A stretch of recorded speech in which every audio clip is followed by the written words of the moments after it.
భద్రాద్రి కొత్తగూడెం జిల్లా ప్రజలకు మౌలిక వసతులు కల్పించడమే లక్ష్యంగా పనిచేస్తా అని కొత్తగూడెం ఎమ్మెల్యే కూనంనేని సాంబశివరావు పేర్కొన్నారు.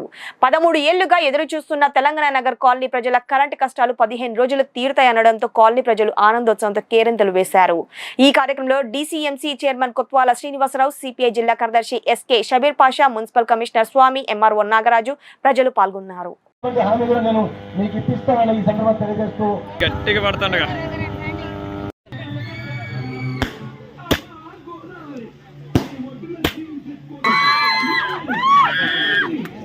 కొంచెం సైడ్ ఇవ్వండి గిరి తప్పుకో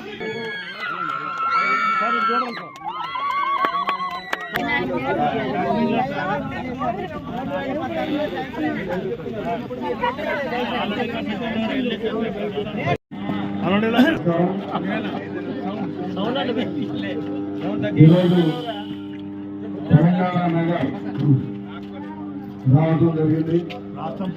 కరెంటు స్తంభాలకు సంబంధించి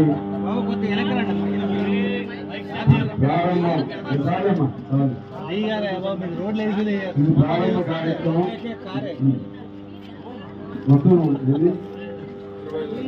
25 లక్షలు సౌండ్ తగ్గమని చెప్పండి. దానికి అన్ని కవర్